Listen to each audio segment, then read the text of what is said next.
My dear students, welcome back to Nurses Profile Channel. Paramedical degree courses ஓட round 2 counseling-காக நம்ம wait பண்ணிட்டு இருக்கோம். இன்னும் counseling-கான டேட் என்ன செய்யல அப்படின்னா ரிலீஸ் ஆகல. பட் இந்த மாசம் நமக்கு இந்த counseling நடக்கிறதுக்கான வாய்ப்புகள் மிக குறைவு. இன்னைக்கு நமக்கு 28ஆம் தேதியில இருக்கிறோம். நாளைக்கு நமக்கு டிப்ளமோ கோர்சஸோட ரிசல்ட் வந்து ரிலீஸ் பண்றாங்க. அதுக்கப்புறம் நமக்கு 30, 31 2 நாட்கள் தான் இருக்குது. ஸோ நமக்கு செப்டம்பர் மந்த்ல தான் இந்த கவுன்சிலிங் நடக்கும். மேபி செப்டம்பர் மந்தோட ஃபர்ஸ்ட் வீக்ல நடக்கலாம். இல்லைன்னா வந்து இந்த ஏர்லி செகண்ட் வீக், அதாவது 7, 8, 9, 10 இந்த தேதிகளில் நமக்கு என்ன செய்யலாம் அப்படின்னா கவுன்சிலிங்கான ஷெட்யூல் ரிலீஸ் பண்ணலாம். ஸோ அது வரைக்கும் நம்ம பொறுமையா வெயிட் பண்ணி தான் இருக்கணும். வேற வழி இல்லை. ஏன்னா கவர்மெண்டோட ரூல்ஸ் அண்ட் ரெகுலேஷன் இல்லைன்னா ஆர்டரை நம்ம என்ன செய்யணும் அப்படின்னா ஃபாலோ பண்ணணும்.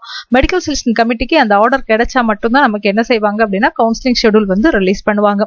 பட் இந்த கவுன்சிலிங் வந்து டிலே ஆகிறது பேராமெடிக்கல் ஸ்டூடெண்ட்ஸ்க்கு ஒரு வகையில நல்லதுதான். ஏன்னா கட் ஆஃப் வந்து குறையறதுக்கான வாய்ப்பு இருக்கும். அதனால இந்த கவுன்சிலிங் மேபி டிலே பண்றது கூட ஒரு வகையில நல்லதுதான். ஸோ போன வருஷம் 2024-25 அகாடமிக் இயர் எடுத்துக்கிட்டோம் அப்படின்னா எப்போ இந்த கவுன்சிலிங் நடந்திருக்குதுன்னு பாருங்களேன். Second round counselling registration and பேமெண்ட்டுக்கு 15ஆம் தேதி 16ஆம் தேதி 2 நாள் வந்து டைம் கொடுத்திருக்காங்க. அது 10வது மாசம். ஸோ நமக்கு அக்டோபர் மாசம் தான் நமக்கு என்ன செஞ்சிருக்காங்க அப்படின்னா ரவுண்ட் 2 கவுன்சிலிங் வந்து நடத்தியிருக்காங்க. பட் இந்த வருஷம் அந்த அளவு நமக்கு வந்து தள்ளி போகாது. கண்டிப்பா 9வது மாசத்துல நமக்கு என்ன செஞ்சிருவாங்க அப்படின்னா கவுன்சிலிங் வந்து ஸ்டார்ட் பண்ணிடுவாங்க. ஸோ ரெஜிஸ்ட்ரேஷன்ல இருந்து சாய்ஸ் ஃபில்லிங் லாக் பண்றதுக்கு வரைக்கும் நமக்கு 15ஆம் தேதியில இருந்து 18ஆம் தேதி வரை நமக்கு என்ன செஞ்சிருக்காங்க அப்படின்னா டைம் கொடுத்திருக்காங்க. அதாவது 4 நாள் டைம் கொடுத்திருக்காங்க.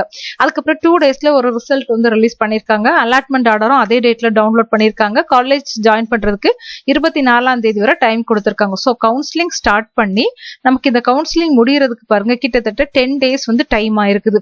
ஸோ இதுல வந்து நமக்கு 125வது கட் ஆஃப் வரைக்கும் கூப்பிட்டுருக்காங்க. இந்த வருஷமும் 125வது கட் ஆஃப் வரைக்கும் கூப்பிடலாம்.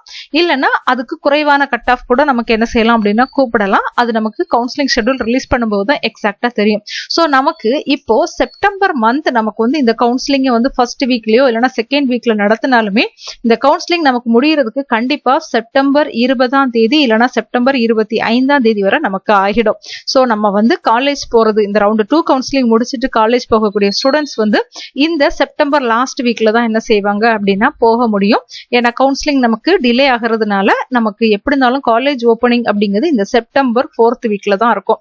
ஸோ மை டியர் ஸ்டூடெண்ட்ஸ், கொஞ்சம் பாசிட்டிவா இருங்க, வெயிட் பண்ணுங்க, நல்லதே நடக்கும்னு சொல்லி நம்புங்க. ஆகஸ்ட் ஃபுல்லா நமக்கு முடிச்சிட்டோம். ஸோ செப்டம்பர்ல நமக்கு இந்த ரவுண்ட் 2 கவுன்சிலிங், ஜிஎன்எம் ஆஃப் நர்சிங்கோட round 2 counselling, so college joining இந்த மாதிரிப்பட்ட ப்ராசஸ் தான் நமக்கு செப்டம்பர் மந்த்ல இருக்கும்.